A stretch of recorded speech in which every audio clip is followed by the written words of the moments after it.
manilu bhaya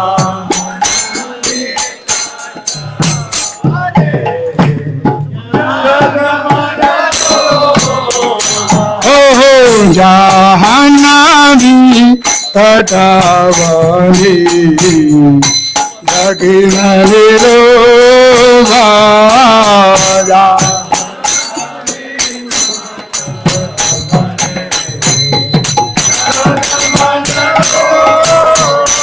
Viva Lakshmi Taicha Bambi Gadadhara Viva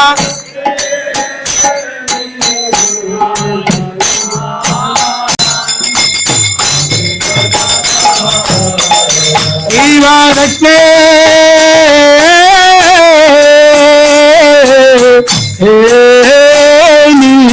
Taicha Bambi Gadadhara Viva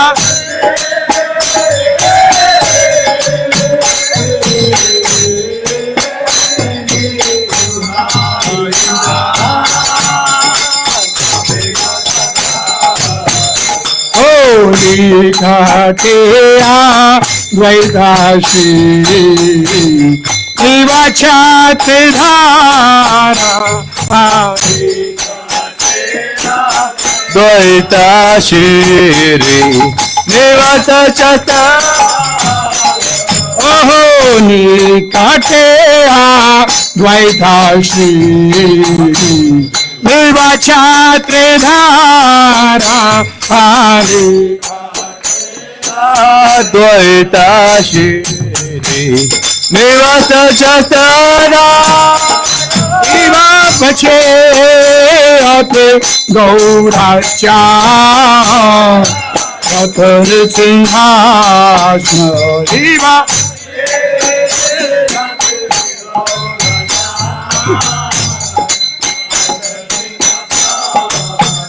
Iva Pache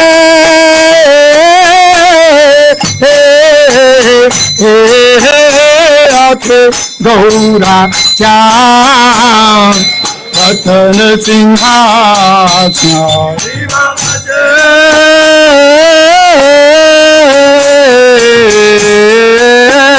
Yache Gaura Cham Ki Karna Adi Deve Gane Arati Karna Brahma Adi Devo Gane Arati Karna Brahma Adi Deve Gane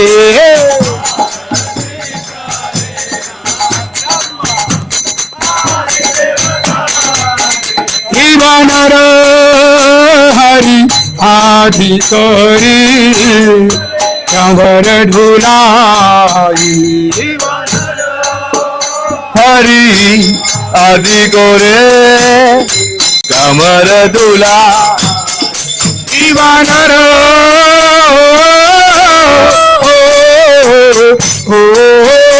Hari Adi Kori Kamar Dhulai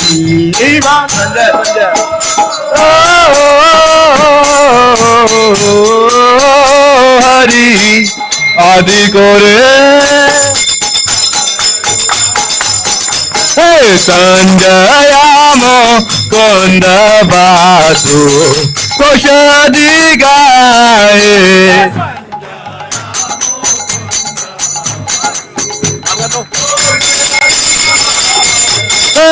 Sanjayamo Konda Basu Koshadi Gaye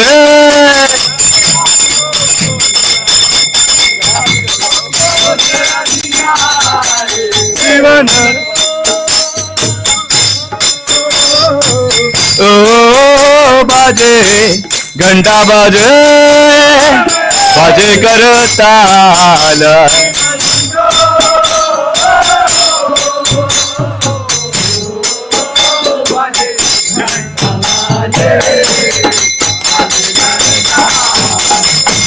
शंख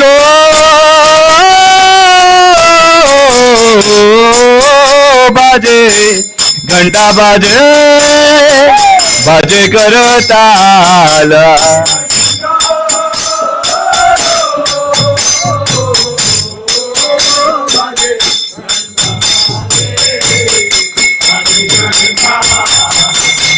मधुरा में गंगा बाजे परम रताल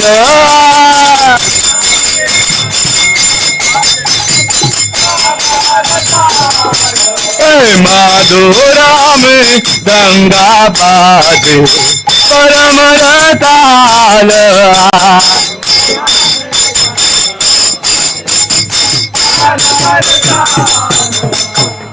शंख बाजे घंटा बाजे मधुर मधुर मधुर बाजे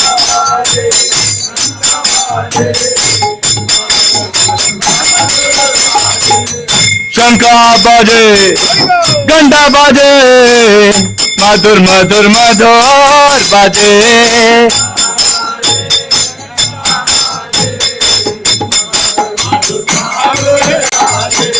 राधा माधव आरती साजे शंख बाजे घंटा बाजे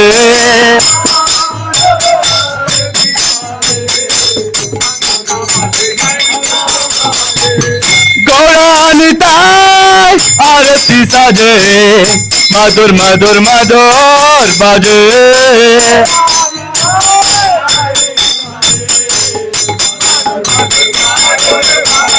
शंख बाजे घंटा बाजे मधुर मधुर मधुर बाजे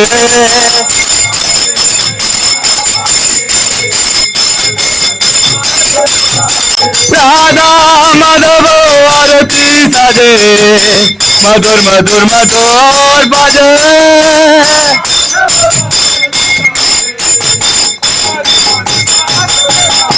गौरा निताय आरती साजे मधुर मधुर मधुर बाजे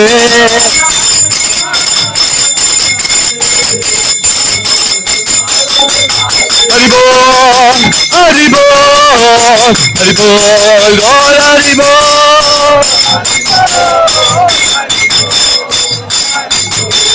नित्य गौर हरि बोल हरि बोल हरि बोल गौर हरि बोल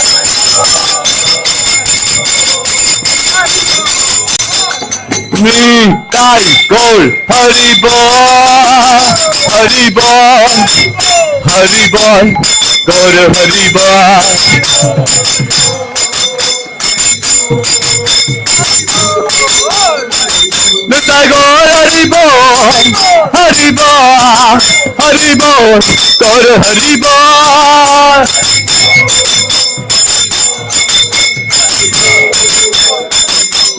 प्रभुपाद प्रभुपाद प्रभुपाद लीला प्रभुपाद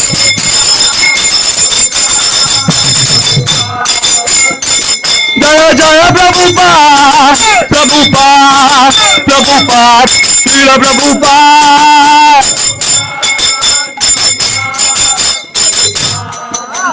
निताय गौर हरि बोल हरि बोल हरि बोल गौर हरि बोल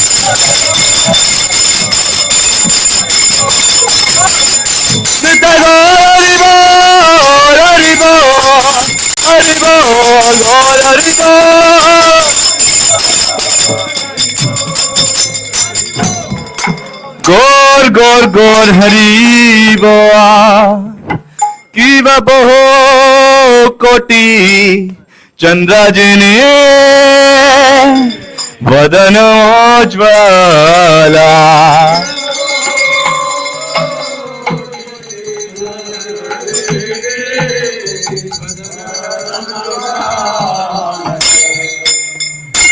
गलाद वनमाला करे झलमाला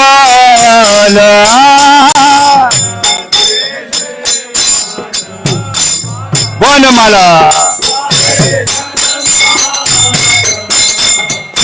गला देशे वनमाला करे झलमल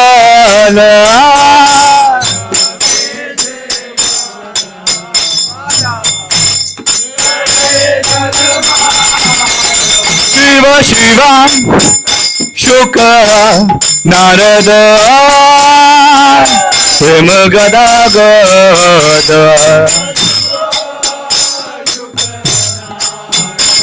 नारद शिव शिव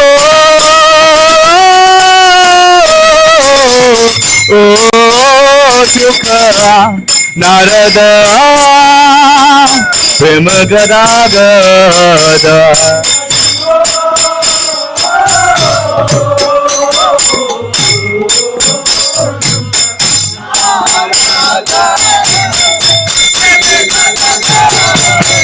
ठाकुर भगवती नौता देखे गोर संपाद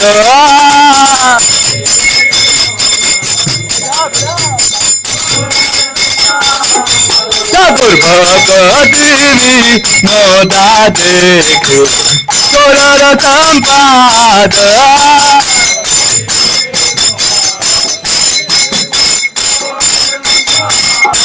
जय राधा माधव राधा माधव राधा माधव जय राधा माधव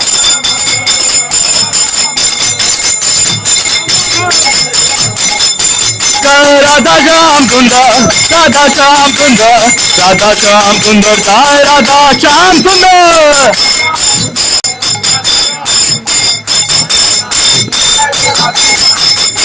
कृष्ण बलराम कृष्ण बलराम कृष्ण बलराम जय कृष्ण बलराम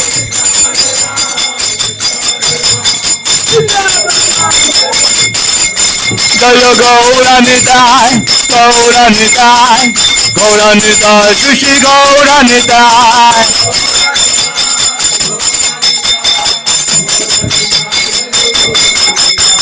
गौरा गौरा गौर हरे गौरा गौरा गौर हरि गौरा गौरा गौर हरे गौरा गौरा गौर हरे गौरांग नित्यानंद गौर हरे निताय गौरांग निताय गौरांग निताय गौरांग निताय गौरांग निताय गौरांग गौर हरि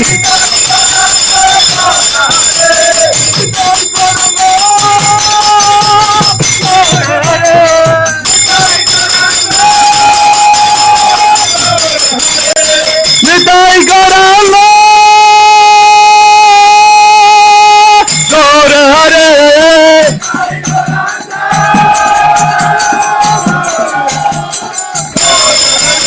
हरे Gita Gita Gita Gita Hare Hare Hare Ram Ram Ram Hare Hare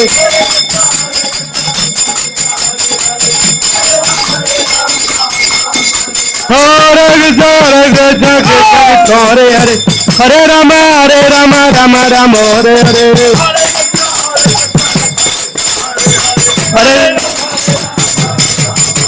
Hare Gita Gita Gita Gita Hare Hare Hare Ram Ram Hare Hare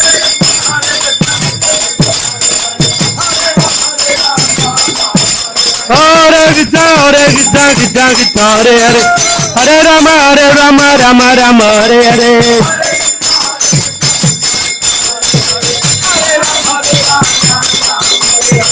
Gita Gita Gita Gita Hare Hare Hare Ram Ram Hare Hare Hare Krishna Krishna Krishna Hare Hare Hare Ram Ram Hare Hare Gita Gita Gita Hare Hare Hare Ram Hare Hare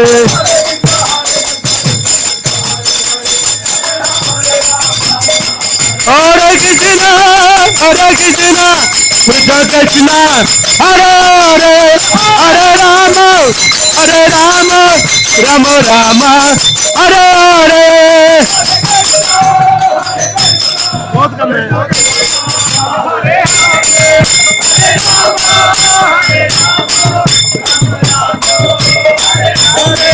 Hare Krishna, Hare Krishna, Krishna Krishna, Hare Hare, Hare Rama, Hare Rama, Rama Rama, Hare Hare.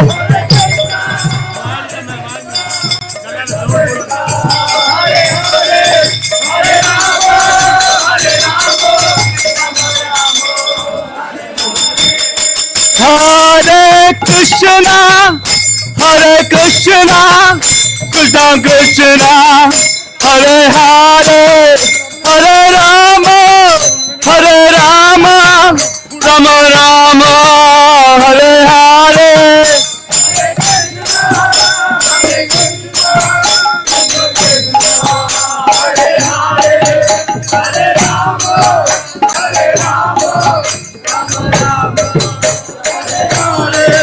Hare Krishna, Hare Krishna, Krishna Krishna, Hare Hare, Hare Rama, Hare Rama, Rama Rama, Hare Hare.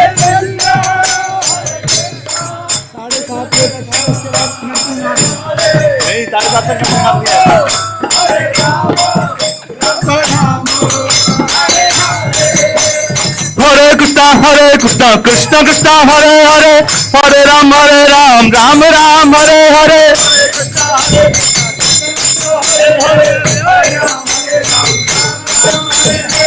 Hare Krishna, Krishna Krishna, Hare Hare, Hare Ram, Ram Ram, Hare Hare. Hare Ram, Ram Ram, Hare Hare. Hare Krishna, Krishna Krishna, Hare Hare, Hare Ram, Ram Ram, Hare Hare. Bolo. Hare Hare, Hare Ram, Ram Ram, Hare Hare. Hare Krishna, Krishna Krishna, Hare Hare. Hare Ram, Ram Ram, Hare Hare. Hare Krishna, Krishna Hare Hare, Hare Ram, Ram Ram, Hare Hare. Krishna, Krishna Krishna, Hare Hare. Hare Ram, Ram Ram, Hare Hare. Hare Krishna, Hare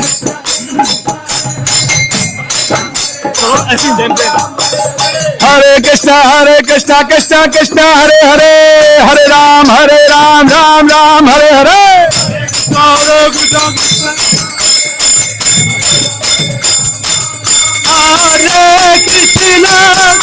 Hare Krishna, Hare Krishna, Krishna Krishna, Hare Hare.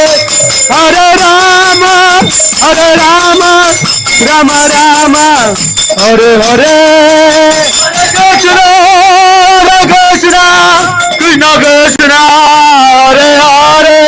Hare Rama, Rama Rama, Hare Krishna,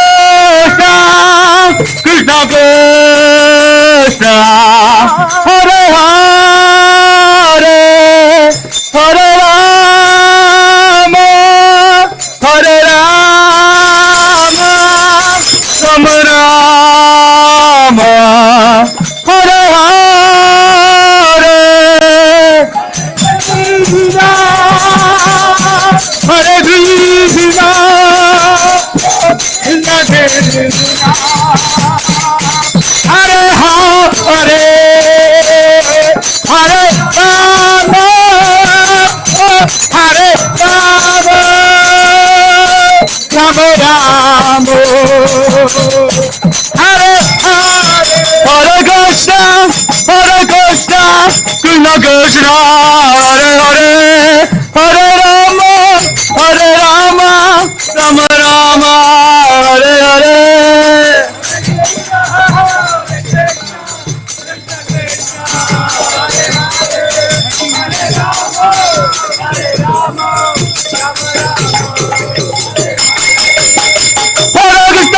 Krishna Krishna, Hare Hare. Ram Ram Hare Hare Krishna Krishna Krishna हरे राम राम कृष्ण कृष्ण कृष्ण हरे हरे राम राम राम हरे हरे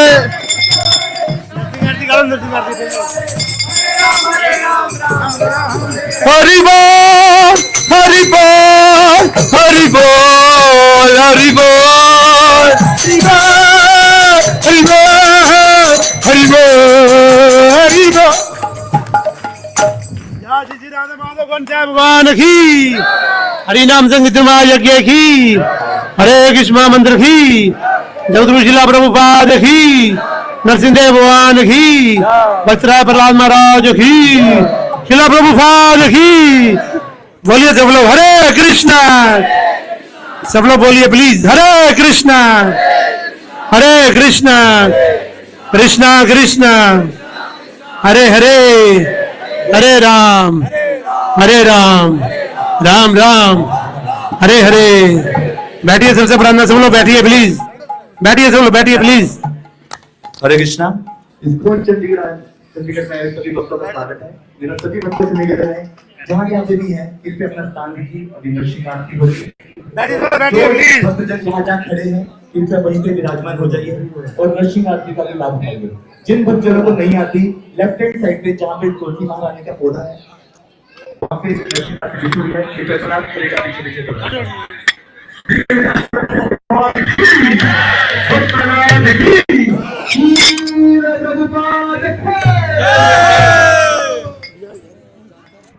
नमस्ते नरसिंहाय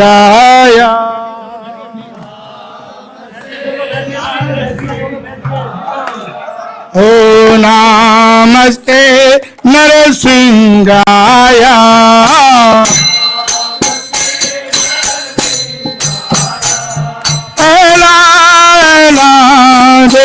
by ने पहला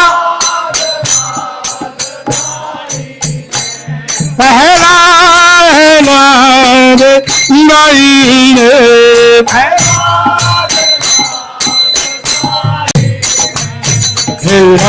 हिरण्यागनी पूर्वक्षाय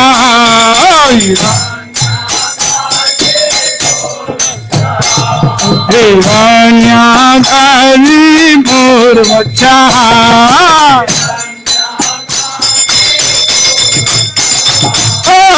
विलदांशान खालाए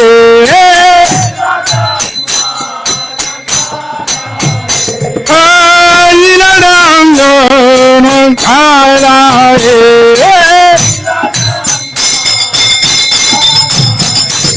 देखो नरसिंहा बरगो नरसिंहा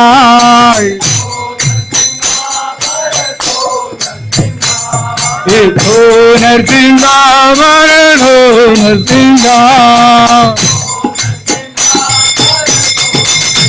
ओ या तो यामिका को नरसिंहा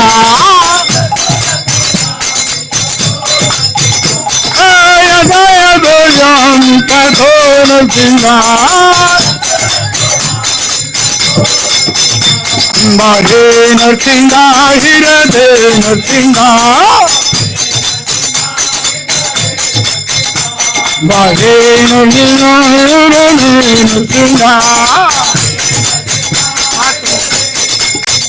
नरलिंगा रे शरण भरे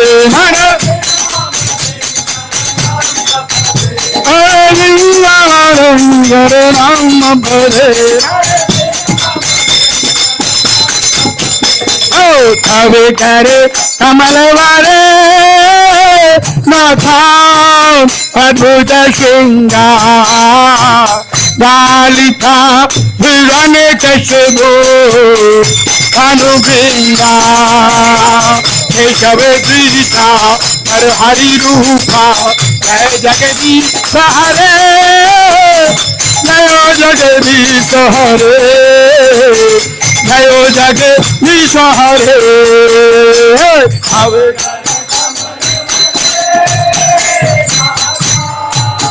अमृत श्रृंगार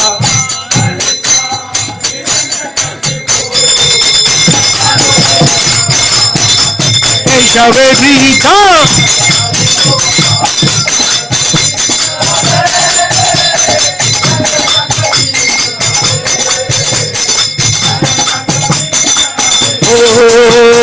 थवे घरे कमलवरे नाकाम अगुद श्रृंगार लालिता विवने दशरो अनुगंगा केशव गीता नर हरि रूपा जय जगदीश हरे जयो जगदीश हरे जयो जगदीश हरे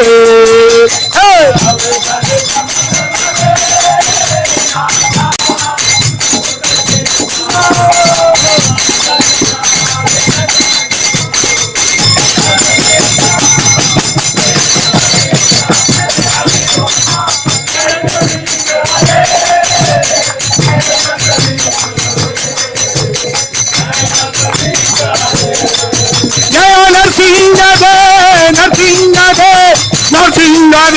नरसिंह देव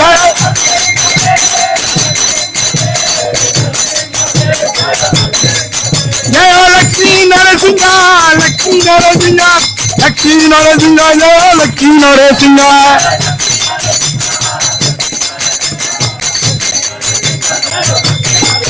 जय भक्ते प्रहलाद भक्ते प्रहलाद भक्ते प्रहलाद जय भक्ते प्रहलाद जय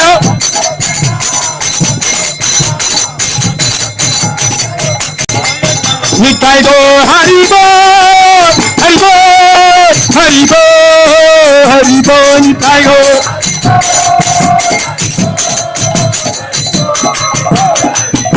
निताई गौर प्रेमानंदे जय भक्ति विष्णुनाथ नरसिंह भगवान की भक्तराय प्रहलाद महाराज की श्री राधा माधव कुंज भगवान की जगदगुरु शिला प्रभुपाद की बोलिए से बोलो हरे कृष्णा कृष्णा कृष्णा हरे हरे हरे राम हरे राम राम राम हरे हरे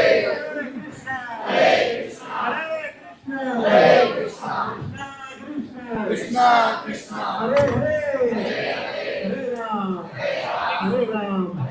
राम राम हरे कृष्णा कृष्णा कृष्णा हरे हरे हरे राम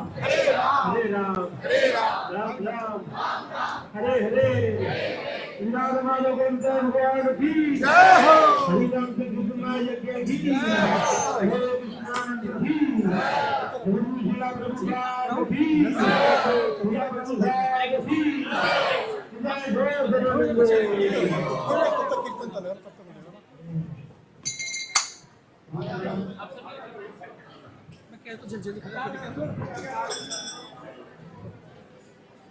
कीर्तन तक हो जाए तो अच्छा, क्योंकि क्लास में तो ऐसे नहीं होगी क्लास ना, क्लास तो तभी होगी सारे बैठे हो।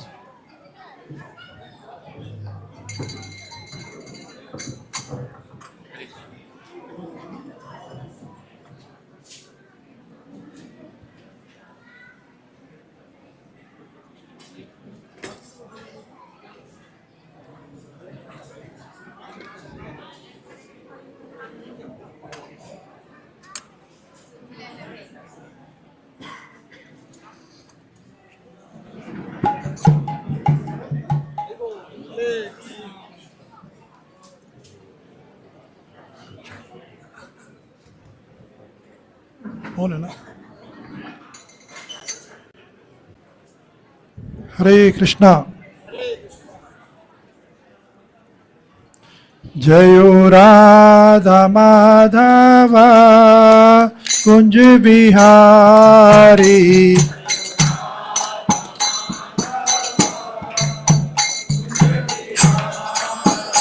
जयो राधा माधव कुंज बिहारी,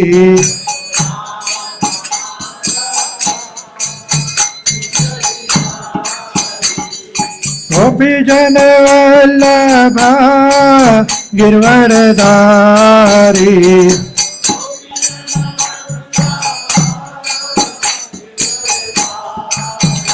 जयो गोपी जन वल्लभ गिरवरधारी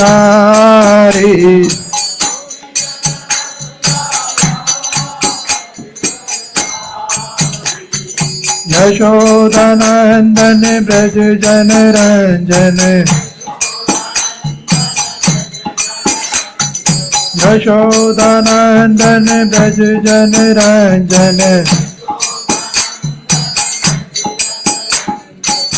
यमुना तीरा वनचारी यमुना तीरा वनचारी जय राधा माधव कुंज बिहारी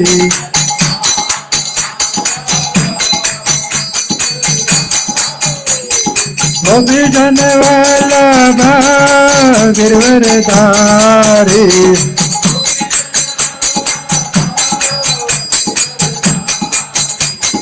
यशोदानंदन ब्रज जन रंजन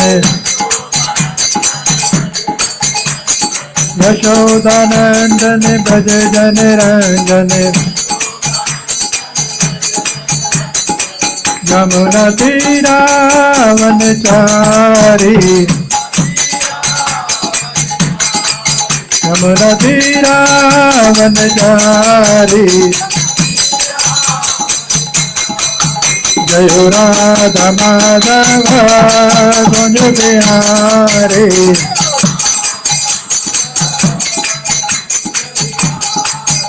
जय राधा माधव कुंज बिहारी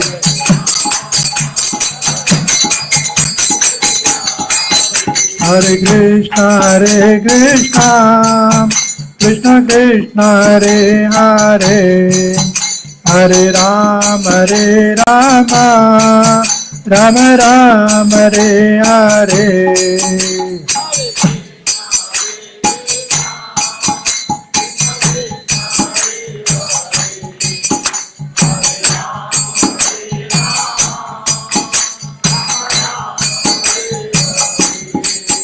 हरे Krishna Krishna Krishna Hare Hare Hare Ram Ram Ram Hare Hare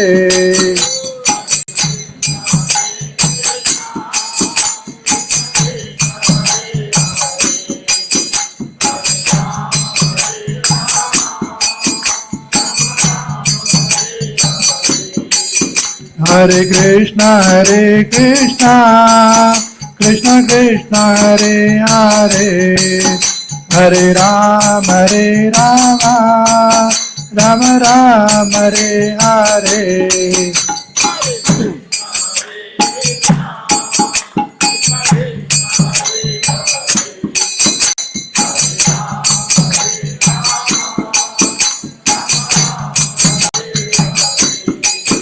Hare Krishna Krishna Krishna Hare Hare Hare Ram Ram Ram Hare Hare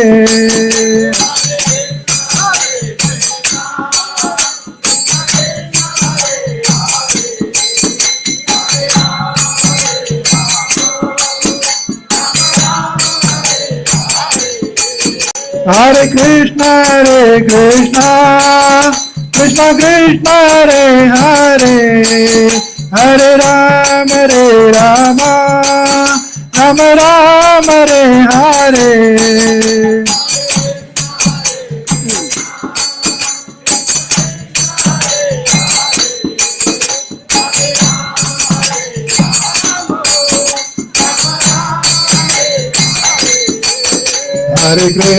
Hare Krishna Krishna Krishna Hare Hare Hare Ram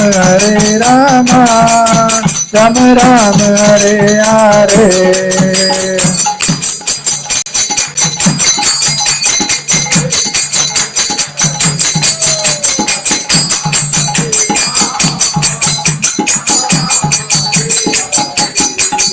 Hare Krishna, Krishna Krishna, Hare Hare, Hare Rama, Rama Rama, Hare Hare.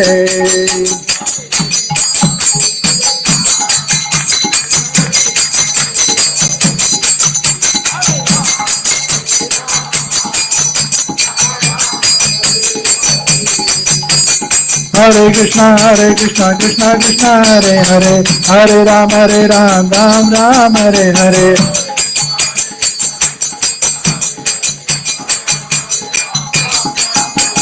Hare Krishna, Krishna Krishna, Hare Hare, Hare Rama, Ram Ram, Hare Hare.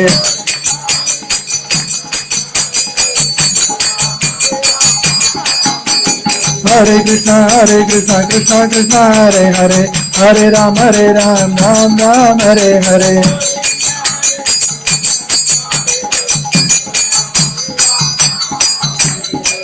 Jai Radha Madhav, Radha Madhav, Radhe.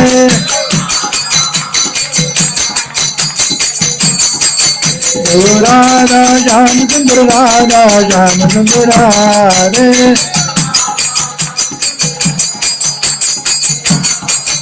Jai Radha Madan Mohan, Radha Madan Mohan, Radhe.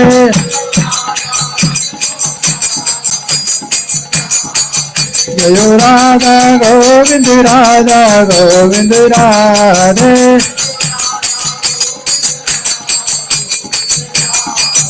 Jai Gauranitai, Gauranitai, Gauranitai, Jai Gauranitai.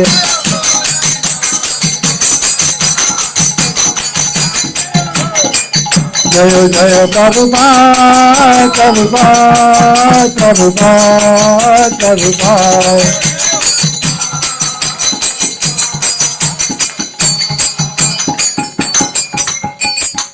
जय विष्णुपाद परम उत्तर शतशेषी भक्तिदान स्वामी शिला प्रपात की नाम आचार्य श्रीदास ठाकुर की प्रेम से गो श्री कृष्ण चैतन्य प्रभु नित्यानंद श्री अद्वैत गदाधर श्री वसादि गौर भक्तवृंद की श्री श्री राधा माधव भगवान की श्री श्री राधा कृष्ण गोपीनाथ श्याम कुंड राधा कुंड गिरी गोवर्धन धाम की गंगा माई की यमुना माई की भक्ति देवी तुलसी महारानी की साम वेद भक्तवृंद की हरे कृष्ण महामंत्र की हरिनाम संकीर्तन की गौर प्रेमानंदे all glorious assembly devotees, all glorious assembly devotees, all glorious assembly devotees, all glory Shri Guru and Guranga Jai Shila Prabhupada की जय। ओम अज्ञानतिमिरान्धस्य ज्ञानाञ्जन शलाकया चक्षुन्मिलितं येन तस्मै श्री गुरुवे नमः। श्री चैतन्य मनोभीष्टं स्थापितं येन भूतले स्वयं रूपा कदा मह्यं ददाति स्वपदान्तिकम्। वन्देऽहं श्रीगुरो श्रीयुतापदकमलं श्रीगुरून् वैष्णवांश्च श्रीरूपं साग्रजातं सहगणा रघुनाथान्वितं तं सजीवं साद्वैतं सावधूतं परिजनसहितं कृष्णचैतन्यदेवं श्रीराधा कृष्णपादान् सहगणा ललिता श्रीविशाखान्विताश्च। हे कृष्ण करुणा सिन्धु दीनबन्धु जगत्पते गोपेश गोपिका कांत राधा कांत नमस्तुते। तप्त कांचन गौरांगी श्रीराधे वृंदावनेश्वरी वृषभानुसुते देवी प्रणमामि हरिप्रिये। वाञ्छा कल्पतरुभ्यश्च कृपा सिन्धुभ्येव च पतितानां पावनेभ्यो वैष्णवेभ्यो नमो नमः। जय श्री कृष्ण चैतन्य प्रभु नित्यानंद श्री अद्वैत गदाधर श्रीवासदि गौर भक्तवृंदा। हरे कृष्णा कृष्णा कृष्णा हरे हरे, हरे राम राम राम हरे हरे। हरे कृष्णा कृष्णा कृष्णा हरे हरे, हरे राम राम राम हरे हरे। हरे कृष्णा कृष्णा कृष्णा हरे हरे, हरे राम राम हरे हरे। नमो विष्णुपादाय कृष्ण पृष्ठाय भूतले श्रीमते भक्ति वेदांत स्वामिनेति नामिने। नमस्ते सरस्वती देवे गौरवाणी प्रचारिणे निर्विशेष शून्यवादी पाश्चात्य देश तारिणे।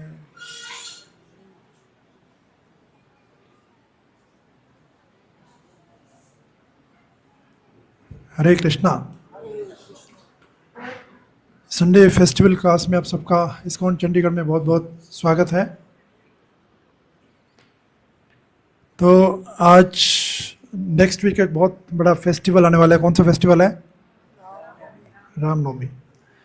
तो क्योंकि फ्राइडे को रामनवमी उत्सव इस्कॉन में बड़े धूमधाम से मनाया जाता है, तो इस उपलक्ष्य में हमने सोचा कि आज थोड़ा सा रामायण से रिलेटेड कुछ डिस्कस किया जाए। ठीक है। तो एक्चुअल में अगर हम देखा जाए भारत देश के अंदर, नॉट ओनली भारत देश बाकी पूरी दुनिया के अंदर शायद ही ऐसा कोई व्यक्ति होगा जो रामायण के बारे में ना जानता हो। और हमारे देश के अंदर बच्चा बच्चा जैसे हम एटलीस्ट जब हम छोटे थे तब तो रामलीला भी होती थी, हम देखने जाते थे। आजकल में भी रामलीला कम देखते होंगे, लेकिन टीवी में या मोबाइल में सबको देखने को मिल जाता है। तो इस तरह से हम अगर देखें तो हमारे देश के अंदर सौभाग्य से सबको भगवान के बारे में कुछ ना कुछ मालूम है ही। स्पेशली भगवान राम के बारे में तो सबको सब कुछ मालूम होना ही चाहिए। एटलीस्ट हमें रामायण से बहुत सारी शिक्षाएं मिलती है ना। जैसे आप इस्कॉन में आप सोचते हो कि यहाँ पे सिर्फ कृष्ण कृष्ण का राधा कृष्ण के डिटेल्स होते हैं, लेकिन अगर आप बाकी इस्कॉन मंदिरों में अगर जाओगे तो आपको राम दरबार भी मिलता है। और हमारे मंदिर के अंदर भी राम दरबार है कि नहीं है? है, तो लिखा है ना। तो अभी 2-3 महीने के अंदर बड़े ज़ोरों शोरों से रेनोवेशन चल ही रहा है, तो आप सबको डेली भगवान राम के और इनफैक्ट पूरे राम दरबार के दर्शन हुआ करेंगे। हरि बोल। तो मे बी जो नेक्स्ट रामनवमी होगी तो हमारा राम दरबार भी और साथ में हमारा मंदिर बहुत भव्य रूप में आपको दिखेगा। तो आज हम थोड़ा सा चर्चा करेंगे भगवान राम की लाइफ से और इनफैक्ट पूरे रामायण से हमें क्या शिक्षाएं मिलती हैं। तो रामायण के अंदर कितने कांड हैं, कौन बताएगा? क्योंकि आजकल हमारी जो नई जनरेशन है बिल्कुल पढ़ते कम है। मोबाइल में अभी चैट जीपीटी खोल के तो एकदम बता देंगे देख के। तो जस्ट हम बहुत ही बेसिक बातें डिस्कस करेंगे जिससे कि हमारे लाइफ में कुछ हमें भगवान राम की लाइफ से शिक्षाएं मिले। उस तरह की बातें मैं आज करने वाला हूँ। ठीक है। हम सारे जानते हैं राम के जितने ब्रदर, पूरा खानदान, सब सारे पात्र हम जानते हैं, लेकिन उन पात्रों से हमें शिक्षा क्या मिलती है वो हमारे लिए बहुत इंपॉर्टेंट है। हर एक पात्र से हमें इतनी ज़्यादा शिक्षा मिलती है। इनफैक्ट अगर हम किसी के जीवन से एक भी अगर शिक्षा ले लें तो हमारा जीवन पूरा सफल हो सकता है। तो जैसे 7 कांड है, हर एक कांड में भी हमें अलग से, पूरे कांड से कई सारी शिक्षाएं हैं, लेकिन एक बहुत मुख्य शिक्षा हर एक कांड से हम ले सकते हैं। पहले उनके नाम क्या? पहले हम नाम कौन बताएगा? कोई भी? पहला क्या? भगवान का जन्म, है ना। तो जन्म होने के बाद क्या होएगा? बालकांड। जब उनका जन्म, बचपन जब गुजरता है अयोध्या के अंदर, तो उसको बोलते हैं बालकांड। उसके बाद बालकांड के बाद क्या होना चाहिए? सारा सीक्वेंस में, आपको याद करने की जरूरत नहीं है। अगर आप सुनोगे तो जैसे जैसे जो हुआ, जो हमने रामलीला में देखा, सारा ऐसा सच वैसे ही है, वैसे ही कांड है, वैसे ही उसको वाल्मीकि ने लिखा। तो उसके बाद अयोध्या में रहे, है ना। अयोध्या में जो रहना उनका था, जो पास्ट टाइम हुए, उनको क्या बोलते हैं? अयोध्या कांड। फिर अयोध्या के बाद क्या हुआ? उनको जंगल में भेज दिया गया, तो उसको क्या बोलेंगे? अरण्य कांड, है ना। जंगल में जाके क्या मतलब? अरण्य। अरण्य का मतलब क्या होता है? जंगल। उसके बाद जंगल में जाके क्या हुआ? यस, तो जंगल में जाके उन्होंने बहुत कुछ किया वैसे तो, लेकिन एक मुख्य जो पास टाइम था सुग्रीव से मिलना, हनुमान जी से मिलना, है ना। तो उसको बोलते हैं किष्किंधा कांड। फिर उसके बाद क्या हुआ? सुग्रीव से मिलना था, किष्किंधा कांड, लेकिन साथ में किससे मिले? हनुमान जी से। तो वो कौन सा कांड हुआ? सबको पता है वो तो, सुंदरकांड। लोग घर में सुंदरकांड की कथाएं भी कराते हैं, तो सुंदरकांड। उसके बाद फिर क्या हुआ? युद्ध हो गया। जब सारे वानर मिल गए, हनुमान मिल गए, सुग्रीव मिल गए, तो भगवान ने क्या किया? फिर युद्ध किया। तो युद्ध वाला क्या हो गया? युद्ध कांड।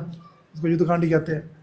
और इसके बाद लास्ट में उत्तरकांड, है ना, जिसमें लव कुश बात का जो भगवान जब जीत के आ गए उसके बाद जो हुआ, दैट इज उत्तरकांड।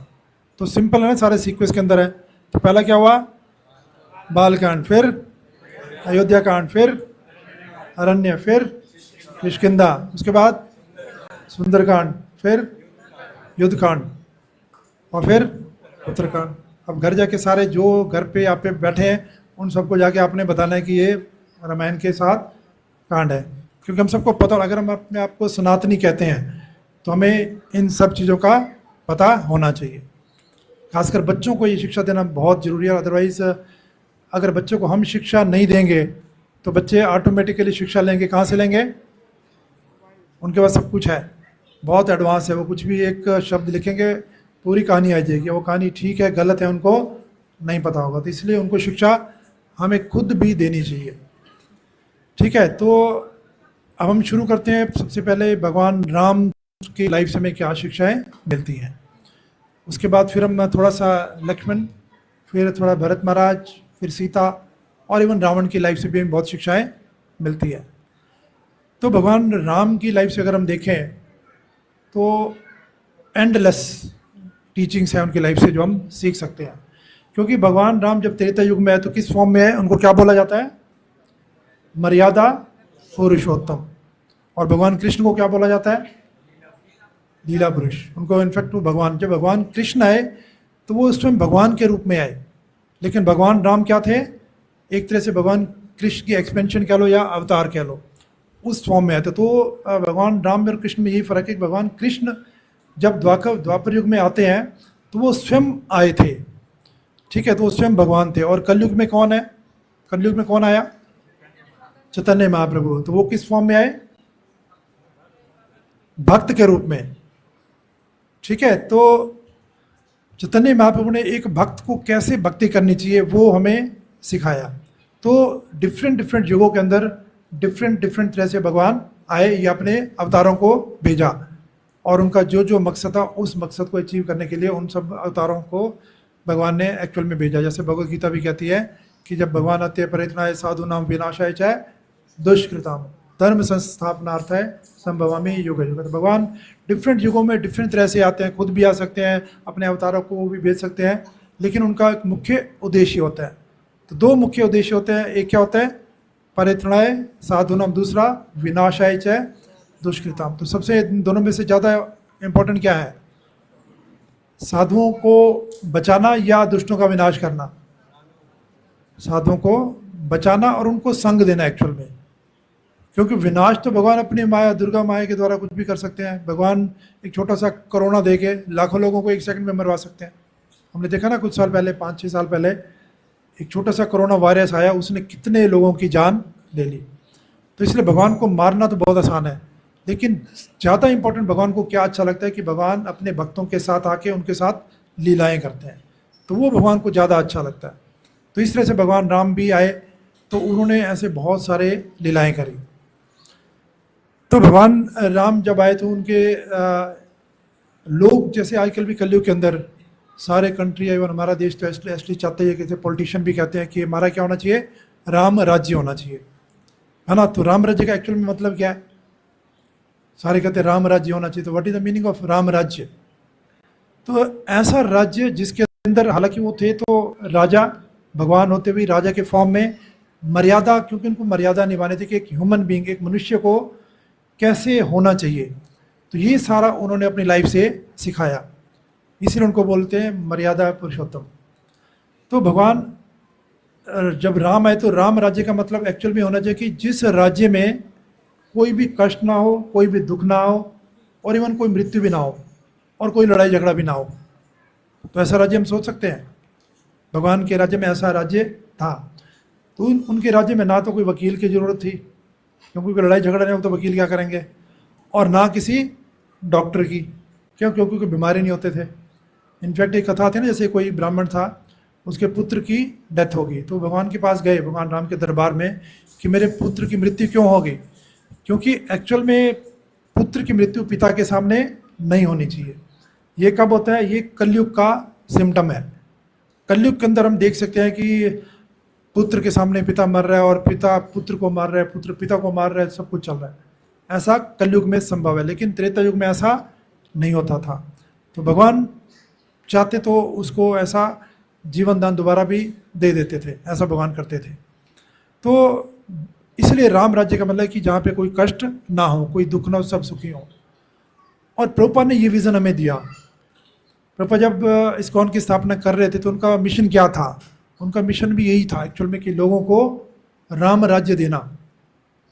इसका मतलब क्या कि प्रभुपाद चाहते थे कि पूरी दुनिया के अंदर सारी दुनिया कैसे रहे, सुखी रहे और जन्म मृत्यु के चक्कर से हमेशा के लिए बच जाए।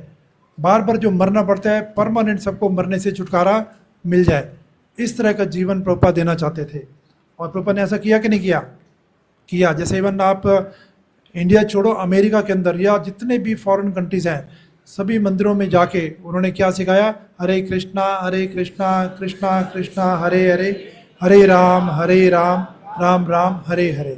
तो इस मंत्र को दिया जो कि चैतन्य महाप्रभु ने दिया था। तो इस मंत्र का चैंटिंग करने का फ़ायदा क्या है? सबसे बड़ा फ़ायदा ये है कि जो व्यक्ति कलयुग के अंदर भगवान का नाम लेगा वो कहाँ जाएगा? सीधा भगवान के धाम में। उसको दोबारा जन्म नहीं लेना पड़ता।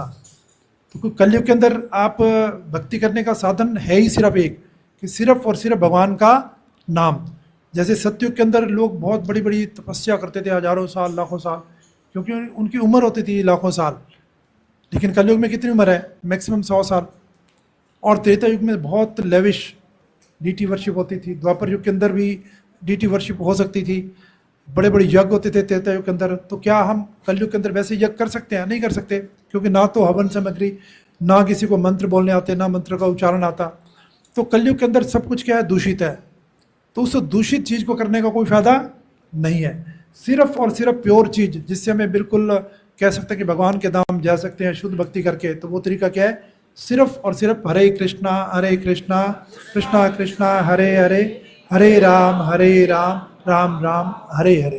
तो ये वाला रास्ता शिला प्रभुपाद ने दिया कि अगर हम कलयुग के अंदर, भले ही हमारे सामने भगवान कृष्ण नहीं है या भगवान राम भी नहीं है, हम त्रेता युग में भी नहीं है, द्वापर युग में भी नहीं है, लेकिन कलयुग के अंदर सबसे बड़ा एडवांटेज है कि अगर हम हरि नाम लेंगे तो भी हम वही चीज़ अचीव कर सकते हैं जो लोग सतयुग में, त्रेता युग में हजारों साल बैठ के करते थे और मुश्किल से तपस्या करते थे, जो कि आजकल पॉसिबल है ही नहीं।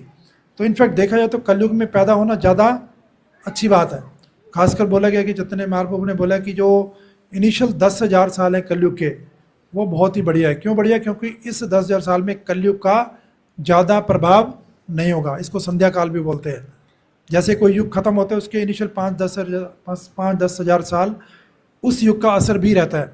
तो जैसे द्वापर युग का असर इनिशियल इन 5,000 साल रहेगा। और स्पेशली चैतन्य महाप्रभु स्वयं इस युग के अंदर आए, तो इसलिए उनकी कृपा से ये जो 10,000 साल है, जिसमें 5,000 साल जा चुके हैं, तो अभी जो बाकी 5,000 साल है, इसके अंदर अगर कोई बढ़िया से भगवान के नामों का उच्चारण करेगा तो 100% चैतन्य महाप्रभु की गारंटी है और शिला प्रभुपाद की गारंटी है कि वो इसी जीवन में भगवान के धाम जा सकता है। तो शिला प्रभुपाद ने ये हमें सिखाया। तो इसलिए असली राम राज्य की अगर स्थापना करनी है तो क्या करना चाहिए? सबको जप करना चाहिए। आज देखते हैं पूरी दुनिया के अंदर युद्ध चल रहा है, तो उसका सोल्यूशन क्या है? जैसे 71 के अंदर भी ये युद्ध चल रहा था, तो प्रभुपाद बंगाल कलकत्ता के अंदर बैठ के भक्तों के साथ ऐसे बैठे हुए थे, कीर्तन कर रहे थे। तो उस समय बड़े ज़ोर से बम बरस रहे थे। तो भक्तों ने कहा कि प्रभुपाद बड़े ज़ोर से बम गिर रहे हैं, तुम्हें क्या करना चाहिए? प्रभुपाद ने क्या बोला? हरे कृष्णा कृष्णा कृष्णा हरे हरे, हरे राम राम राम हरे हरे। जप करना चाहिए। अगर मान लो हमारे ऊपर बम नहीं गिरता तो हम जप कर रहे हैं, तो भी हम कहाँ जाएंगे? भगवान के धाम। अगर मान लो बम हमारे ऊपर गिर भी गया तो भी हम जप करते करते मरेंगे, तो क्या होगा? तो भी कहाँ जाएंगे? भगवान के धाम। क्यों? अंत काले च मामेव स्मरण मुक्त्वा कले ब्रह्म। भगवान ने कहा कि जो अंत समय में जिस भाव से मेरा ध्यान करता है, उस भाव से वो मुझे प्राप्त करता है। तो अगर अंत समय में हम भगवान का नाम ले रहे हैं, फिर बम पड़ भी जाए तो अच्छा होगा कि बुरा होगा?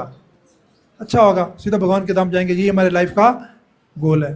तो इसलिए शिला प्रभुपाद ने एक्चुअल विज़न दिया कि अगर पूरी दुनिया के अंदर राम राज्य की स्थापना करनी है, मतलब कोई कष्ट ना हो, कोई दुख ना हो, और कोई किसी से ईर्ष्या ना करता हो, और किसी को बार बार मरना ना पड़े, जन्म मृत्यु के चक्कर से हमेशा के लिए छुटकारा मिल जाए, तो राम राज्य की स्थापना होनी चाहिए। जिसका मतलब था कि सबको भगवत गीता पढ़नी चाहिए और चैतन्य महाप्रभु की शिक्षाओं का पालन करना चाहिए। तो ये बहुत सिंपल सी शिक्षाएं हैं। तो ये एक्चुअल में कलयुग में राम राज्य का मतलब है। लेकिन एक्चुअल में राम राज्य में क्या होता था, तो भगवान राम की अगर हम लाइफ से देखें तो उनकी लाइफ से जैसे भगवान बहुत दयालु थे। कैसे दयालु थे? उन्होंने जितने सारे ऋषि मुनि थे, जैसे भगवान एक्चुअल में जंगल में गए क्यों, अगर हम इसकी बैकग्राउंड में जाएं कि भगवान को 14 साल का वनवास क्यों मिला, तो इसके कुछ एक्सटर्नल रीज़न भी हैं और कुछ इंटरनल रीज़न भी हैं। एक्सटर्नल हमें ये लगता है कि कैकेयी ने 2 वर मांगे, है ना, भगवान ने दशरथ ने क्या किया, 2 वर कैकेयी को देने थे तो उसने 2 वर मांगे। तो उसमें एक वर था कि राम को 14 साल का वनवास और दूसरा भरत को राज्य। तो जिस समय भगवान को नेक्स्ट डे अभिषेक होने वाला था, है ना, भगवान राजा बनने वाले थे, उसे एक दिन पहले कैकेयी ये वर उनसे मांग बैठती है। तो इस वजह से भगवान को जाना पड़ा। बिल्कुल ठीक है, एक रीज़न ये था। लेकिन इससे जो इम्पोर्टेंट रीज़न जो आचार्य बताते हैं और शास्त्रों में जो लिखा हुआ है, जिसकी वजह से भगवान को जंगल में जाना पड़ा, तो वो रीज़न एक तो ये बताते हैं कि जैसे लक्ष्मी जी जो कि भगवान की सेवा में हमेशा लगी रहती है, विष्णु की सेवा में। लेकिन जब लक्ष्मी जी भगवान के चरणों की सेवा करती हैं, उनकी सेवा करती हैं, तो साथ में कौन होते हैं? शेष। तो उनके हजारों लाखों मुख हैं। तो वो लक्ष्मी जी कहती हैं कि मैं इनकी सेवा, आपकी सेवा करना चाहती हूँ, लेकिन ये सारे देखते रहते हैं, तो मैं आपकी एकांत में सेवा करना चाहती हूँ। ठीक है, तो ये लक्ष्मी जी का भाव होता है कि मुझे सेवा करने, लेकिन जहाँ पे कोई और ना हो। तब भगवान कहते हैं ठीक है, तुम्हारी ये इच्छा मैं पूर्ण करूँगा। तो इस वजह से जब भगवान वनवास में जाते हैं तो सिर्फ सीता जो कि लक्ष्मी के फॉर्म में आती है, लक्ष्मी सीता के फॉर्म में आती है, तो उनको मौका मिलता है भगवान की सेवा करने का अकेले में, है कि नहीं? तो ये रीज़न है।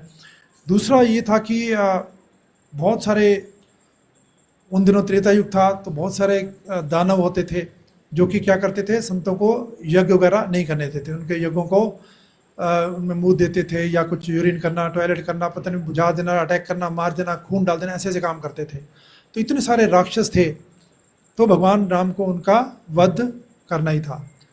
तो ब्रह्मा जी की प्रेयर थी, ब्रह्मा जी चाहते थे कि अब ये सृष्टि बहुत गड़बड़ है, तो यहाँ पे कोई अपना भक्ति पूजा पाठ जैसे करना चाहिए वैसा नहीं कर पा रहा, तो इसलिए कुछ होना चाहिए।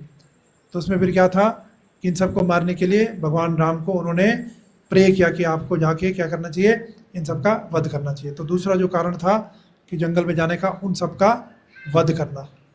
और एक और कारण था कि वहाँ जितने ऋषि मुनि तपस्या कर रहे थे उनको एसोसिएशन भी देना, संघ भी देना, तो ये भी कारण था। और इनफैक्ट वो तो इतना संघ चाहते थे कि हम आपके साथ रहना चाहते हैं, आपके साथ पूरा संघ करना चाहते हैं। तो फिर भगवान ने क्या बोला कि मैं किस फॉर्म में आया हूँ, मर्यादा पुरुषोत्तम। ठीक है, तो मैं अभी जिस फॉर्म में हूँ, तो मैं इस तरह से आपको कुछ हेल्प नहीं करना चाहता। तो एक फर्दर मैं जब दोबारा आऊँगा, फिर आपको मैं उस तरह से जैसे आप चाहते हो वैसे मैं आपकी सेवा स्वीकार करूँगा। तो इनफैक्ट वो सारे जितने ऋषि मुनि थे, सारे बाद में क्या बने, वो ब्रज के अंदर ब्रजवासी, उनमें से काफ़ी सारे गोपियाँ बने। तो जो भगवान के साथ बिल्कुल क्लोजली एसोसिएट करना चाहते थे, तो उन सबको भगवान ने रासलीला के अंदर, उनमें से वो संत लोग भी थे, ऋषिचरी गोपीस उनको बोलते हैं। वो पहले ऋषि मुनि थे त्रेता युग के अंदर, जो कि बाद में द्वापर युग के अंदर गोपियाँ बन गई, और उन्होंने भगवान से संग करने का या भगवान की सेवा करने का, भगवान को प्रसन्न करने का सोचा था। तो भगवान ने उनकी इच्छा को पूर्ण करने के लिए ऐसा किया। तो इस तरह से हम देख सकते हैं कि भगवान कितने ज़्यादा दयालु थे। तो उनका भाव क्या था, खुद को कष्ट देना, जिसको बोलते हैं पर दुख दुखी। एक जो असली वैष्णव होता है वो हमेशा दूसरों को सुखी देखना चाहता है और खुद को दुखी देखना चाहता है। और भगवान राम के लाइफ के अंदर हम एग्जैक्टली यही देख सकते हैं। क्योंकि जब भगवान राम को दशरथ ने बोला कि आपको ऐसे वनवास में जाना है 14 साल, ऐसे आपकी माता ने बोला है, तो दशरथ एक्चुअल में नहीं चाहते थे, क्योंकि उनको भगवान राम बहुत ज़्यादा प्रिय थे, उनको भगवान से बहुत ज़्यादा आसक्ति थी। लेकिन भगवान राम किस तरह से ड्यूटीफुल, वो धर्म का, क्योंकि मर्यादा पुरुषोत्तम है, वो धर्म का पालन करना चाहते थे।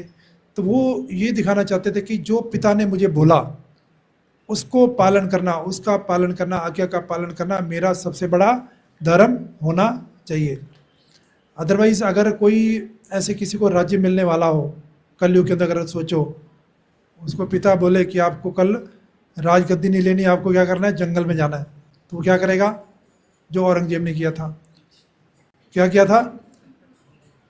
मुगलों के राज में तो ये होता था, पिता को हालांकि उन्होंने डिक्लेयर किया भी नहीं था कि आप राजा बनोगे, अभी पिता खुद राजा है, लेकिन वो लोग क्या करते थे, पिता का कत्लेआम करके खुद राजा बन जाते थे। ऐसे मुगलों के राज्य में हमने देखा। और कलयुग में आजकल भी हम देख रहे हैं, जिसको प्रॉपर्टी चाहिए और पिता प्रॉपर्टी नहीं देता तो लड़के क्या कर देते हैं, आपको पता ही क्या कर देते हैं, खूब सुनते रहते हैं। तो ऐसा कलयुग में ऐसा भी हो रहा है। लेकिन भगवान राम ने क्या किया?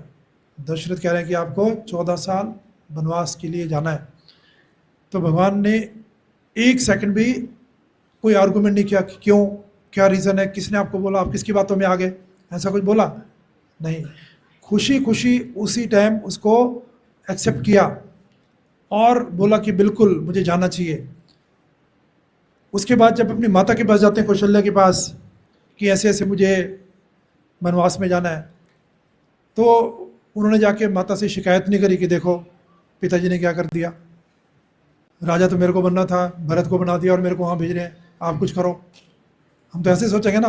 उन्होंने क्या बोला माता को, कौशल्या को क्या बोला कि देखो मेरे पिता कितने अच्छे हैं। क्यों? क्योंकि उन्होंने मुझे पूरे वन का राजा बना दिया है। इतना बड़ा वन, अयोध्या तो बहुत छोटा सा एरिया है, भरत को छोटा सा अयोध्या दिया है और मुझे पूरे वन का राजा बना दिया है। कितने मेरे महान पिताजी हैं। जस्ट इमेजिन करो, ऐसा कौन सा पुत्र ऐसा सोचेगा जिसको ऐसा वरदान बोलो या जो भी बोलो कि उसको वन में भेजा जा रहा है और अपनी माँ को किस तरह से डिस्क्राइब कर रहा है। जबकि कौशल्या माता काफ़ी परेशान थी, रो रही थी कि ऐसा क्यों हो रहा है।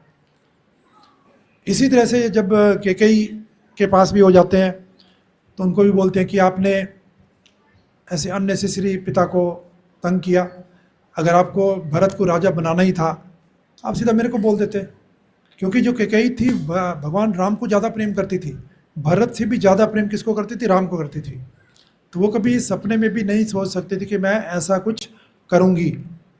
लेकिन क्यों हुआ वो भी चर्चा करेंगे। तो कैकेयी के पास भी जाके भगवान राम क्या बोलते हैं कि अगर आपको राज्य भरत को देना होता सिंपल मुझे बोल देते, पिता को बीच में लाने की जरूरत नहीं थी, मैं आपको राज्य दे देता और पिता जो कुछ बोल देता कोई भी नहीं, मैं अपनी मर्जी से जा रहा हूँ, तो उनका जीवन भी ऐसे व्यर्थ ना जाता, इनका कष्ट शौक और उनको शरीर भी छोड़ना पड़ा। तो ये इतना ज़्यादा त्याग और दया भाव हम देख सकते हैं भगवान की लाइफ के अंदर। अब जैसे मंथरा की बात आई तो कैकेयी को ऐसा क्यों करना पड़ा। कैकेयी जो कि भगवान राम को बहुत ज़्यादा प्रेम करती थी, अपने पुत्र से भी ज़्यादा प्रेम करती थी। लेकिन क्या होता है कि जब एसोसिएशन, बैड एसोसिएशन, वो सबसे ज़्यादा डेंजरस है और कलयुग में तो और ज़्यादा डेंजरस है। मंत्रा का वर्ड का क्या मतलब होता है, जो मन से काम करे। तो मंत्रा ने जाके कैकेयी के कान भरे। कैसे कान भरे? कैकेयी को जाके बोलते हैं भी आपको पता है कल से भगवान राम राजा बन जाएंगे। तो कहते हैं हाँ पता है, मैं बहुत खुश हूँ, बहुत अच्छी बात है। कहते इसमें क्या अच्छी बात है? कहते हाँ राम बनेगा तो बहुत अच्छी बात है। वो तो बहुत खुश हो जाती है, तो इसमें दुखी होने की क्या बात है? कहते नहीं तुझे कुछ नहीं पता। कहते अभी तो भगवान राम राजा बन रहे हैं, उसके बाद क्या होगा? उसके बाद उनकी जो संतान होगी वो राजा बनेगी, तुम्हारे भरत का क्या होगा? तो कोई बात नहीं, ठीक है, भगवान राम के पुत्र होगा, अच्छी बात है। तब भी उसको कुछ नहीं हुआ। लेकिन उसने नेक्स्ट जो बाण छोड़ा उसमें क्या बोला, अगर भगवान राम राजा बनेंगे तो कौशल्या क्या बन जाएगी? राजमाता। कौशल्या राजमाता होगी तो तुम्हारा क्या हश्र होगा? तुम राज दासी बनोगी। अब अननेसेसरी भड़का दिया। तो ये जो उसके कान में डाला कि तुम दासी की तरह रहोगी, असली राजमाता तो कौशल्या होगी, ये उसके हृदय में बैठ गई। अच्छा मैं दासी बनूंगी। तब जाके उसका माइंड टोटली चेंज हो गया। तो ये माइंड चेंज कैसे हुआ? Just because of bad association. अगर मंत्रा उसको ना बोलती तो उसके दिमाग में कौन से वर अभी आने थे कि यही वर मांगना है, कभी भी कुछ भी मांग सकती थी। लेकिन उसने ये मांगा क्योंकि उसका माइंड मंत्रा ने पल्यूट किया। तो इसलिए कलयुग के अंदर सबसे इम्पोर्टेंट चीज़, खासकर भक्तों की लाइफ के अंदर अगर कुछ है तो वो ये है कि हमें कभी भी भक्तों का संग नहीं छोड़ना चाहिए और अभक्तों का संग लेना ही नहीं चाहिए। और आप कहोगे हम तो अभक्तों का संग लेते नहीं, हम तो बच के रहते हैं, लेकिन सबसे बड़ा खतरनाक एसोसिएशन कलयुग में जो किसी को भी एकदम फिनिश कर सकता है वो क्या है? किसका एसोसिएशन? जो हम 24 घंटे रखते हैं, सुबह उठने से लेकर रात को सोने तक, सबसे पहला एसोसिएशन भी उसका है और सोने में लास्ट एसोसिएशन भी उसका रहता है। किसका? मोबाइल का, है कि नहीं है? और मोबाइल, ऐसा मोबाइल स्मार्ट, सिंपल मोबाइल चलो ठीक है, फ़ोन सुनना है, फ़ोन भी कैसा स्मार्ट, और स्मार्ट नाम है स्मार्टफोन, मतलब ये नहीं बोला कि स्मार्ट व्यक्ति, जो स्मार्ट व्यक्ति स्मार्टफोन का यूज़ करेंगे, ऐसा नहीं, लोग स्मार्टफोन का यूज़ कर रहे हैं। तो स्मार्ट कौन है? फ़ोन। क्यों? वो कुछ भी दिखा सकता है, आप कुछ देखना चाहते हैं लेकिन आपको वो कुछ मर्जी दिखा देता है। तो इस वजह से, इस फ़ोन की वजह से हम कह सकते हैं कि हम 24 आवर्स हमेशा खतरे में रहते हैं। हम शास्त्रों का अध्ययन करें, भक्ति करें, चैंटिंग करें, लेकिन अगर हम भक्तों का कॉन्स्टेंटली संग नहीं करें तो किसी भी टाइम हम अपनी भक्ति से नीचे गिर सकते हैं बिकॉज ऑफ अनर्थास। तो इसलिए हमें बहुत सावधानी से फ़ोन का यूज़ करना चाहिए। तो मंत्रा की वजह से देखो कैकेयी की लाइफ टोटली चेंज हो गई। और उसके बाद देखो भगवान फिर सुमित्रा के पास भी जाते हैं, है ना, तो उनको भी जैसे सबसे जाने से पहले मिलते हैं। तो सुमित्रा का क्या होता है, वो कहते हैं कि ऐसे ऐसे, तो वो उनको क्या शिक्षा देती है, ये नहीं कहते कि तुम्हें गलत हो गया, वो क्या बोलते हैं कि तुम्हें बिल्कुल, इनफैक्ट बाद में लक्ष्मण भी जाते हैं तो उनको क्या बोलते हैं कि तुम्हें जाना चाहिए। और खासकर लक्ष्मण के लिए क्या इंस्ट्रक्शन दी कि तुम्हारी लाइफ तो बनी ही भगवान की सेवा के लिए, भगवान राम तो जा रहे हैं, उनको पिता का आदेश है, लेकिन तुम्हें क्या करना चाहिए, तुम्हें उनकी सेवा में हमेशा लगा रहना चाहिए। तो ये उनको उल्टा शिक्षा दे रही है। तो वहाँ भी इनको, अब सीता माता के पास जब भगवान राम जाते हैं तो उनको क्या बोलते हैं, अब यहाँ देखो पति पत्नी का कैसा रिलेशनशिप होना चाहिए। अब जब सीता माता को पता था कि ऐसे ऐसे वनवास में जाना है, तो कलयुग के अंदर कोई ऐसा, अगर कोई पत्नी हो, उसके पति को ऐसा राज्य छोड़ के जंगल में जाना पड़े, तो पत्नी क्या कहेगी? वो तो राज्य महल के अंदर बैठी है, तो ठीक है, वनवास किसको बोला है? आपको बोला है, मेरे को तो बोला नहीं है। नहीं, 14 साल आपको आपके पिता ने बोला, ठीक है आपके कर्म होंगे, ऐसे आप जाओ, ठीक है मैं तो यहाँ रहूँगी। लेकिन सीता माता ने क्या बोला कि उससे पहले भगवान ने उनको काफ़ी डराया। कैसे डराया कि आप जंगल में ऐसे जाना है तो वहाँ पे बहुत जंगली जानवर होंगे और सारा कोई रहने की जगह नहीं होगी, खाने पीने की जगह नहीं होगी, और जंगली जानवर जो कभी भी हमें मार सकते हैं, अटैक कर सकते हैं, और नीचे कांटे, ये वो सब कुछ होगा, तो बहुत ज़्यादा मुश्किल होगा, तो आपको नहीं जाना चाहिए। क्योंकि सीता माता कहती थी मैंने भी साथ जाना है। तो भगवान ने बहुत डराया, लेकिन सीता माता ने बोला कि तुम जो मुझे कह रहे हो कि ये वाला सारे डर, जंगली जानवर, ये सारा डर, लेकिन मुझे सबसे ज़्यादा डर क्या लगता है? पति से अलग रहना। अगर आप चले जाओगे तो मुझे इससे बड़ा और कोई डर नहीं लगता। तो मेरे लिए सबसे बड़ा फियर क्या है कि मैं, अगर मुझे आपके बिना रहना पड़े, that is what is called as Sita माता। तो जब उन्होंने ये बोला तो फिर भगवान के पास कोई ऑप्शन नहीं था, उनको साथ लेना पड़ा। तो और फिर भगवान देखो, अब सीता माता को ले तो गए, लेकिन आगे में पता है कि फिर किस तरह से कष्ट आते हैं, प्रॉब्लम आते हैं। अब रावण ने मान लो सीता हरण कर लिया, तो पति का क्या ड्यूटी होना चाहिए? वो भगवान राम ने अपनी लाइफ से दिखाया कि पत्नी को प्राप्त करने के लिए उन्होंने क्या किया, पूरा रावण का खानदान पूरा ख़त्म कर दिया। ये नहीं कि चलो ठीक है कोई बात नहीं, मैं क्या करूं, वो तो बहुत ख़तरनाक है राक्षस, बहुत मुश्किल है लड़ना। उन्होंने पूरा, इनफैक्ट 12 साल तो बहुत शांति से गुजरे थे उनके। सिर्फ 13वें साल के अंदर श्री राधा माता भगवान की जय, गौर निताई भगवान की जय, श्रील प्रभुपाद की जय, सिर्फ 13वें साल में जाके ऐसा एपिसोड हुआ कि सीता का हरण हुआ। तो उस समय भगवान को ये सारा स्ट्रगल, और स्ट्रगल क्या क्या किया उन्होंने, सारे वानरों को इकट्ठा किया, सुग्रीव को इकट्ठा किया और हनुमान, इस सब को इकट्ठा करके क्या प्लान किया कि हमें सीता को वापस लाना है। और इसमें भी भगवान का एक दया भाव छुपा हुआ था कि भगवान चाहते तो क्या रावण को अकेले नहीं मार सकते थे? बाद में मारा ही है। क्या इन सब वानरों को या हनुमान, उनको ज़रूरत थी क्या? इन सब को भी भगवान क्या चाहते थे? उनको ग्लोरीफाई करना चाहते थे। भी देखो छोटे छोटे वानर, उनको मौका दिया भी ठीक है तुम राम सेतु बनाओ, गिलहरी भी लगी हुई है वो भी सेतु बना रही है। तो इन सबको क्या देना चाहते थे? कृपा देना चाहते थे अपनी, और उनका नाम करना चाहते थे कि उनको ग्लोरीफाई करना चाहते थे। तो ये भी एक तरह के उनके अंदर दया भाव था कि इन सब का भी इस युद्ध में नाम हो कि इन्होंने भी मेरी हेल्प करी, कि भगवान की हेल्प, भगवान की कौन हेल्प कर सकता है, लेकिन हम सब जानते हैं कि उन्होंने कितनी हेल्प करी।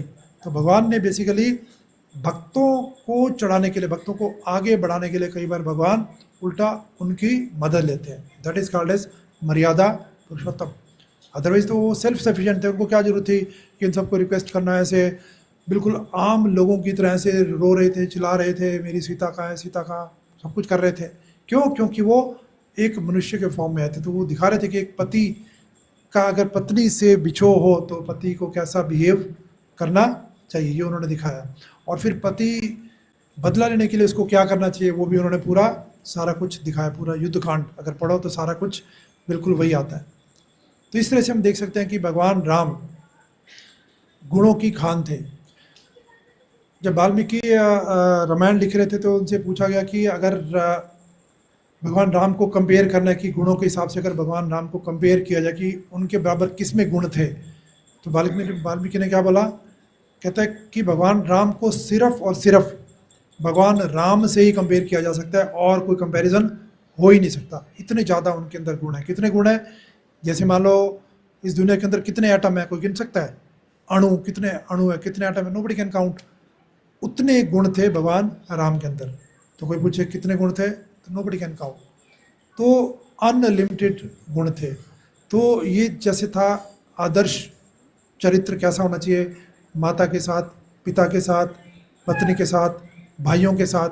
अब भरत महाराज के साथ देखो उनका क्या चरित्र, कितना ज़बरदस्त कैरेक्टर है। जब भरत वापस आते हैं तो उनको पता लगता है कि ऐसे ऐसे मेरे को राज्य मिल रहा है और भगवान राम को वनवास। तो उनको बहुत गुस्सा आता है, भी ऐसा क्यों? क्योंकि वो भी भगवान राम को बहुत ज़्यादा प्रेम करते थे। तो उन्होंने योजना बनाते हैं कि मुझे जैसा भी हो, कुछ भी हो, मुझे भगवान को वापस लाना है। उससे पहले अपनी माँ से जाके खूब लड़ते हैं, झगड़ते हैं और कैकेयी को बोल देते हैं कि आज से मैं तुम्हें अपनी माता त्याग रहा हूँ, तुम मेरी माता हो ही नहीं। इतना कुछ बोल देते हैं। जबकि कैकेयी जिसके लिए कर रही थी भरत राजा बनेगा, वो सोच रहे थे बहुत खुश होगा, लेकिन भरत कैसे थे? इतने दुखी। उन्होंने बोला कि तू मेरी माँ है ही नहीं। इसी तरह से लक्ष्मण ने भी बोला था कि जो पिता है दशरथ है, उनसे इतना खफा थे, इतना दुखी थे, उन्होंने पिता का त्याग कर दिया था कि तुम मेरे पिता नहीं हो। क्योंकि जो पिता मेरे को मेरे राम से अलग कर रहा है वो पिता हो ही नहीं सकता। ऐसा लक्ष्मण की सोच थी, इसलिए वो साथ गए थे। तो यहाँ पे भरत ने जब वापिस आए तो उन्होंने सोचा कि मुझे जैसा भी हो, कुछ भी करना है, मुझे जाके उनको लाना ही है। तो वो चाहते तो अकेले भी जा सकते थे, लेकिन उन्होंने सोचा कि मुझे सारी फौज लेके जाना चाहिए ताकि एक पूरा इम्प्रेशन बनेगा। अगर मान लो अकेले जाते तो हो सकता है वो आते ना आते, लेकिन अगर पूरी प्रजा भी साथ ले जाओ और पूरे हाथी घोड़े सारी फौज सारा का सारा अयोध्या ही अगर साथ चला जाएगा तो बहुत प्रेशर पड़ेगा भगवान राम के ऊपर कि देखो सारे चाहते कि मैं वापस आऊँ। तो वो सबको लेके चल पड़े। तो सबसे पहले भारद्वाज मुनि के आश्रम में पहुँचते हैं। तो जब भारद्वाज मुनि ये देखते हैं चित्रकूट से जस्ट पहले कि ऐसे ऐसे भरत आ रहा है, पूरी सेना के साथ आ रहा है, तो उनको थोड़ा सा अजीब सा लगा भी ऐसे क्यों कर रहा है। तो उन्होंने पहले उनका टेस्ट लेना चाहा कि इसका मन में चल क्या रहा है, क्योंकि सारी सेना लेके क्यों आ रहा है। तो इसका मतलब इसने सोचा कि शायद अयोध्या से निकाल दिया और ये चित्रकूट बैठे हैं जो कि बहुत पास है अयोध्या के, तो ये भगवान राम वापस ना आ जाए, इसलिए इनको अटैक करके यहाँ से भी भगाया जाए ताकि इतनी दूर जाए कि वहाँ से वापस आ ही ना पाए। तो शायद भरत के दिमाग में ये तो नहीं चल रहा, ये भारद्वाज मुनि सोच रहे थे। तो उन्होंने टेस्ट लेने के लिए जैसे ही आए उनको सबसे पहले क्या बोला, आइए भरत महाराज। तो जैसे उनको बोला भरत महाराज, तो भरत महाराज को बहुत गुस्सा आया भारद्वाज मुनि पे कि आपने मुझे महाराज बोला ऐसे करके, आप बहुत बड़े चोर हो। तो भारद्वाज मुनि को बोले कि आप बहुत बड़े चोर हो। उन्होंने कहा चोर कैसे? कहते मेरे हृदय के अंदर भगवान राम थे, आपने मुझे राजा बन के, जो कि एक्चुअल में राजा कौन है? भगवान राम। भले उनको वनवास मिल गया लेकिन मैं तो राजा हूँ नहीं, एक्चुअल में राजा तो भगवान राम है, तो आपने मेरे को राजा बोल के मेरे हृदय से जो राजा निकाला है, तो आपने एक बहुत बड़ी मेरे हृदय से चोरी करी है, तो आप बहुत बड़े चोर हो। तो भारद्वाज मुनि अंदर से बहुत खुश हुए कि इसको राजा बनने का कोई इंटरेस्ट नहीं है। दूसरी बात उन्होंने बोला कि प्लीज़ यहाँ बैठिए। तो वहाँ पे जो आसन था, जब भगवान राम वहाँ से गए थे तो वो उस आसन पे बैठे थे, सीता भी बैठी थी, तो उन्होंने उस आसन पे जहाँ पे भगवान राम बैठे थे उसी आसन पे भरत महाराज को बोला कि आप यहाँ पे बैठो। लेकिन भरत ने देखा कि यहाँ पे उनको पहले से पता था कि यहाँ पे भगवान राम बैठे थे, तो मैं यहाँ बैठ ही नहीं सकता, तो वहाँ पे नीचे बैठे। तो भारद्वाज मुनि ने जब ये देखा कि भरत इस तरह से बिहेव कर रहे हैं, तो उनको पक्का विश्वास हो गया कि इसमें भरत की कोई डिज़ायर नहीं थी राज्य लेने की, तो बहुत खुश हुए। उसके बाद फिर वो वहाँ से उनको बताया कि ऐसे चित्रकूट में भगवान राम है, सीता लक्ष्मण सब वहीं पे हैं, तो वो आगे वहाँ पे बढ़े। तो जब लक्ष्मण ने देखा कि पूरी फौज अयोध्या की आ रही है ना, पूरे सेना के साथ भरत आ रहा है, तो उन्होंने क्या किया, उन्होंने इमीडिएटली भगवान राम को बोला दूर से देख के कि मैंने कहा था ना कि सारी की सारी प्लानिंग किसकी है, भरत की। जो कई माता ने जो बोला है, भरत की इच्छा थी कि इस तरह से उनको राज्य मिले और आपको वनवास मिले, इसलिए अभी हमारे ऊपर दोबारा अटैक करने आ रहा है। अयोध्या से भगवान भगा के भी मैं संतुष्टि नहीं हुई इनको, अब ये क्या करना चाहते हैं, हमारे ऊपर अटैक करके मैं यहाँ से भी भगाना चाहता है। जब भगवान राम ने लक्ष्मण के मुख से ये बात सुनी तो भगवान को बहुत गुस्सा भी आया और आश्चर्य भी हुआ कि तुम ऐसे कैसे बोल रहे हो। उन्होंने बोला कि पूरी दुनिया के अंदर तुम्हारा जो सबसे बेस्ट ब्रदर भरत, ये इससे बढ़िया भाई पूरी दुनिया में तुम्हें ढूंढने से भी नहीं मिलेगा। भरत ऐसा, तुम जो बोल रहे हो भरत के बारे में बिल्कुल गलत बोल रहे हो। तो लक्ष्मण को विश्वास नहीं हो, कहते हैं देखो सारी सेना आ रही है, अभी ऐसा अटैक करेंगे। लेकिन बाद में जैसे उनको पता लगा कि वो एक्चुअल में क्यों आए थे, उनको लेने के लिए। तो ये जो अपराध लक्ष्मण ने भरत के प्रति किया था, उसकी सज़ा उनको क्या मिली लक्ष्मण को, कि जब भगवान राम लक्ष्मण को छोड़ के गए थे पंचवटी के अंदर कि तुम्हें इसकी सुरक्षा करनी है सीता माता की, ठीक है।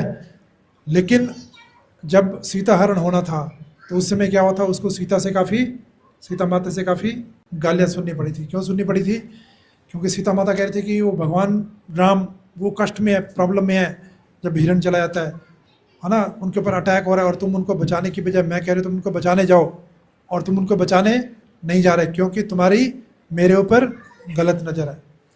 तो लक्ष्मण ये कैसे सुन सकता था। तो इतना खतरनाक इल्ज़ाम सीता माता ने उसके ऊपर लगाया। क्यों लगाया था, क्योंकि आचार्य बताते क्योंकि लक्ष्मण ने ये वैष्णव अपराध, बहुत बड़ा अपराध भरत के लिए किया था, इस वजह से उसको ये सहना पड़ा। और फिर सीता माता ने जो लक्ष्मण को बोला वो भी ठीक नहीं था, क्योंकि लक्ष्मण भी ऐसा नहीं सोच रहा था। तो इस वजह से जो सीता माता ने लक्ष्मण के प्रति अपराध किया, तो सीता माता को भी बाद में एक अलग बहुत डेंजरस टेस्ट झेलना पड़ा। वो क्या था, अग्नि परीक्षा। तो उसका रीज़न भी ये था। तो ये सारे आचार्य बताते कि इस तरह से लिंक्ड है। तो बेसिकली कि हमें जो है कभी भी वैष्णव अपराध बिल्कुल नहीं करना चाहिए। तो भरत महाराज जब वहाँ पहुँच जाते हैं, उसके बाद जब अपना दिल खोल के बताते हैं कि तुम्हें वापस चलना है, भगवान को बोलते हैं सबको वापस चलना है, तो भगवान तो बोलते हैं कि ऐसा हो ही नहीं सकता। क्यों, क्योंकि पिता की आज्ञा थी, तो हम वापस नहीं जा सकते। तो फिर भरत क्या करते हैं, तो भरत अपने जो चरण पादुका लाए होते हैं, तो चरण पादुका पे भगवान को बोलते हैं कि आप अपने चरण इसके ऊपर रखो। तो वो बोलते हैं कि जिस भगवान ने पूरी सृष्टि को धारण किया हुआ है, उनको कौन धारण कर रही है, ये चरण पादुका। तो चरण पादुका ज़्यादा महान होगी या भगवान, तो उसके इसमें चरण पादुका ज़्यादा महान होगी। तो उन्होंने बोला अब ये चरण पादुका जो है, अब इसमें और भगवान में कोई फर्क नहीं है, क्योंकि स्वयं भगवान ने इसके ऊपर अपने चरण रखे हैं। तो उन्होंने उनके चरण पादुका को उठाया और क्या किया, अपने सिर पे रख के वापस आ गए, क्योंकि भगवान ने तो आना नहीं था। तो भरत ने इस तरह से अपना कितना बड़ा सेक्रीफाइस दिखाया।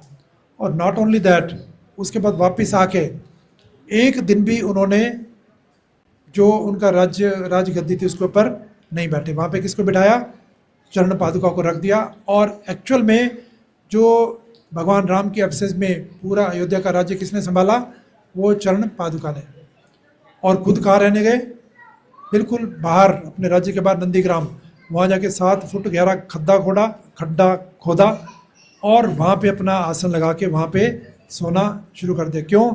क्योंकि उनको था कि भगवान तो धरती पे सोएंगे जंगल में, उनके पास तो कोई बेड आसन कुछ है ही नहीं, तो मैं भगवान के लेवल पे भी कैसे सो सकता हूँ, तो इसलिए मुझे तो उनके लेवल से भी नीचे सोना चाहिए। तो इसलिए भरत महाराज का त्याग देखो, राज्य भी नहीं किया और साथ में 14 साल पूरा उन्होंने क्या किया, नीचे खड्डा खोद के बाहर जाके रहे और वहीं से रिमोट कंट्रोल से सारा राज्य अपने आप चलता रहा।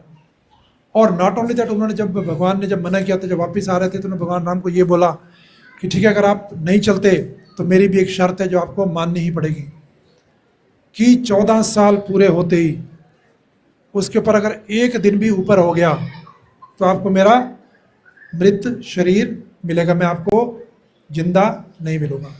14 साल का वनवास है तो 14 साल पूरे होते ही आपने अयोध्या में वापस पहुंच जाना है। तो ये उनका प्रण था, तो that is called as Bharat.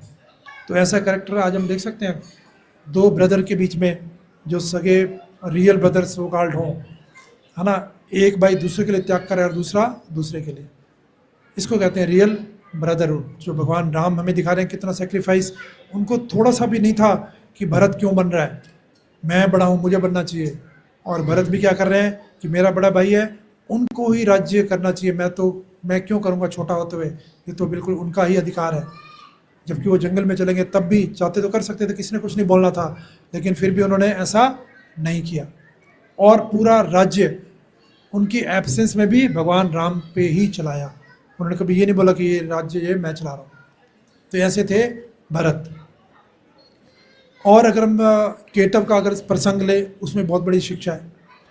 तो जब भगवान नदी पार करते हैं तो वहाँ पे केटव, उनको नदी पार करनी होती है, तो नदी पार करने के लिए जब वहाँ पे पहुँचते हैं तो उनको पार कराने के लिए लक्ष्मण पहले बात करते हैं कि ऐसे इसमें बोट चाहिए, तो वो ये भी भगवान की लीला होती है, तो वो उनको बोट देने से मना कर देते हैं, कहते नहीं, इन भगवान राम को ये मैं तो इनको तो यहाँ पर नहीं बैठने दूंगा। वो कहते क्यों?